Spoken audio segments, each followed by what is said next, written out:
రెబాలంలోని హాజరు పాయింట్ వద్ద సోమవారం విరామ సమయంలో మున్సిపల్ వర్కర్స్ సమావేశం జరిగింది.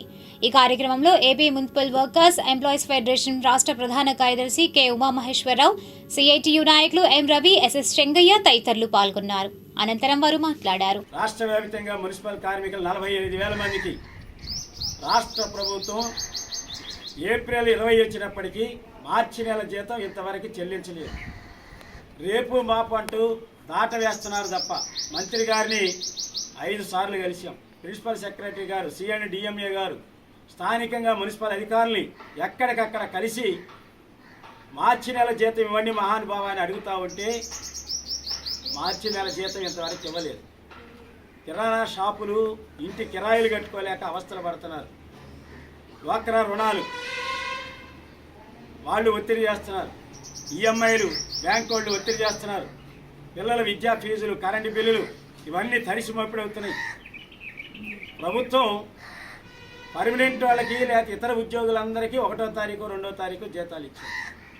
కానీ ఆప్కాస్లో పనిచేసే వాళ్ళకి, కాంట్రాక్ట్ అవుట్సోర్సింగ్ కార్మికులకి జీతాలు ఇవ్వకుండా ఇబ్బంది పెట్టే పని చేస్తున్నారు. ఇందులో 21,000 వచ్చే వాళ్ళు ఉన్నారు, 12,000, 13,000, 15,000 వస్తున్న వాళ్ళు ఉన్నారు.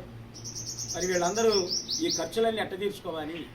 20 రోజులు గడిచినా జీతం ఇవ్వకుండా ఇంత నిర్లక్ష్యం చేయటం ఈ ప్రభుత్వానికి తగదు. తక్షణమే జీతం చెల్లించాలని ప్రభుత్వాన్ని డిమాండ్ చేస్తున్నాం. సిఎండ్ డిఎంఏ గారు డాక్టర్ సంపత్ కుమార్ గారితో మాట్లాడితే ఈరోజు రాత్రికి 65 మున్సిపాలిటీలకి డబ్బులు వేస్తాం, మిగతాయి రేపు వేస్తామన్నారు. మొన్న కూడా మాకు 16వ తారీఖు కూడా ఇట్లాంటి సమాధానం వచ్చింది. మేము శనివారంలోపు డబ్బులు వేస్తామన్నారు. శనివారంలోపు డబ్బులు అయిపోతే మేము సోమవారం నుంచి సమ్మెలోకి వెళ్తాం.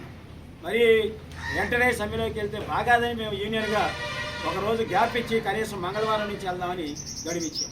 ఇది ప్రభుత్వం అలుసుగా తీసుకున్నట్టుంది. అయితే మున్సిపల్ కార్మికులు అంటే, కాంట్రాక్ట్ అవుట్సోర్సింగ్ కార్మికులు అంటే లెక్కలేనితనంగా ఉన్నట్టుంది. అందుకే ఈ ప్రభుత్వానికి చెప్పదలుచుకున్నాం, మీరు ఈరోజు రాత్రికి జీతాలు ఇస్తే సరి, లేకపోతే రేపు తప్పనిసరిగా రాష్ట్ర వ్యాప్తంగా ఒకరోజు పని బంద్ పెడతాం. అవసరమైతే ప్రభుత్వం కనుక ఇంకా నిర్లక్ష్యం చేస్తే మరలా ఇతర పోరాటాలకి, అవసరమైతే మంత్రి గారి ఇంటి దగ్గరికి వెళ్ళి మంత్రి గారి ఇంటి దగ్గర ముట్టడించే పని చేస్తామని చెప్పి రాష్ట్ర ప్రభుత్వాన్ని హెచ్చరిస్తా ఉన్నాం. కె ఉమామహేశ్వరరావు, రాష్ట్ర ప్రధాన కార్యదర్శి, AP municipal workers and employees federation, CITU అనుబంధ సంఘం.